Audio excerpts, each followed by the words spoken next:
বর্তমান আধুনিক যুগে ব্যাংক অ্যাকাউন্ট থাকা অনেকটা অপরিহার্য ব্যাপার হয়ে দাঁড়িয়েছে।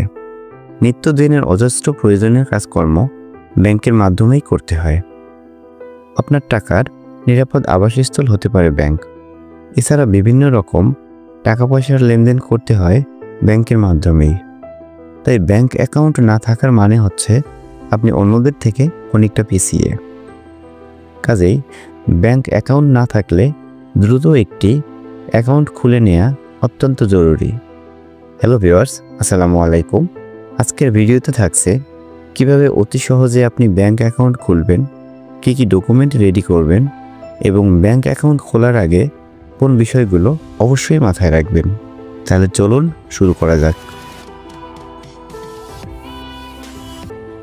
ব্যাংক অ্যাকাউন্ট খুলতে ভিন্ন ভিন্ন কাগজপত্র ও তথ্যের প্রয়োজন হয়, কিন্তু সাধারণত প্রায় সব ধরনের ব্যাংক অ্যাকাউন্ট খুলতে কিছু কাগজপত্রের অবশ্যই দরকার পড়ে। সেগুলো হলো প্রথমত পূরণকৃত আবেদন ফর্ম, যা ব্যাংকের শাখা থেকে প্রদান করবে, সেটা আপনি যথাযথভাবে সকল তথ্য দিয়ে পূরণ করবেন।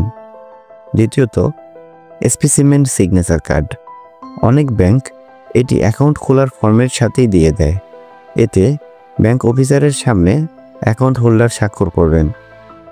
তৃতীয়ত নমিনি। ব্যক্তিগত অ্যাকাউন্টে সর্বনিম্ন একজন নমিনির পরিচয় প্রদান করতেই হবে। প্রাতিষ্ঠানিক অ্যাকাউন্টে নমিনির প্রয়োজন হয় না, নমিনির স্বাক্ষরেরও প্রয়োজন নেই, তবে নাম, ঠিকানা ও ছবি দিতে হবে।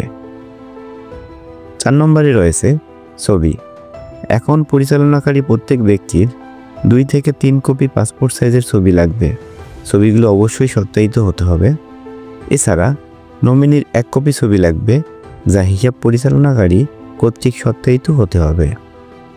5 নম্বরে রয়েছে জাতীয় পরিচয়পত্র। অ্যাকাউন্ট পরিচালনাকারী প্রত্যেক ব্যক্তির জাতীয় পরিচয়পত্রের ফটোকপি লাগবে। এক্ষেত্রে উক্ত পরিচয়পত্রের অনুপস্থিতিতে পাসপোর্ট, ড্রাইভিং লাইসেন্স, জন্ম সনদের যে কোনো একটি দিতে হবে। 6 নম্বরে রয়েছে পরিচয়দানকারী। সাধারণত ওই ব্যাংকের কোনো গ্রাহক পরিচয়দানকারী হতে হবে, তবে বেশিরভাগ ব্যাংকেই এখন আর অ্যাকাউন্ট খুলতে পরিচয়দানকারীর প্রয়োজন হয় না। সর্বশেষ রয়েছে ইনিশিয়াল জমার পরিমাণ।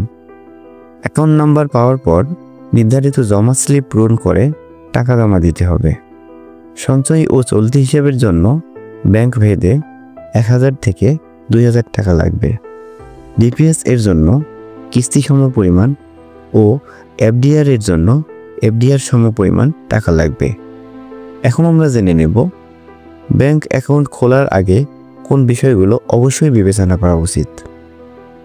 আপনি কোন ব্যাংকে অ্যাকাউন্ট খুলবেন সেটা একান্তই ব্যক্তিগত সিদ্ধান্ত। এক্ষেত্রে ব্যাংকের শাখা থেকে আপনার বাসার দূরত্ব কিংবা কর্মস্থলের দূরত্ব, অনলাইন সুবিধা, কার্ড সুবিধা, দেশের বিভিন্ন জায়গায় শাখার বিস্তৃতি, সাপ্তাহিক বন্ধের দিন ইত্যাদি বিবেচনায় রাখা দরকার। এছাড়া ব্যাংক চার্জ, ইন্টারেস্ট ও সার্ভিস কোয়ালিটির দিকটাও খেয়াল রাখা উচিত। আবার আপনি যদি সুদমুক্ত ব্যাংকিং চান তাহলে ইসলামী ব্যাংকে অ্যাকাউন্ট খুলতে পারেন। এক্ষেত্রে তাদের নিয়মনীতিগুলো ভালোভাবে পড়ে বুঝে তারপর সিদ্ধান্ত নেওয়া উচিত। তো ভিউয়ার্স, ভিডিওটি ভালো লাগলে আমার চ্যানেলটি সাবস্ক্রাইব করবেন এবং লাইক কমেন্ট দিয়ে পাশে থাকবেন। ধন্যবাদ।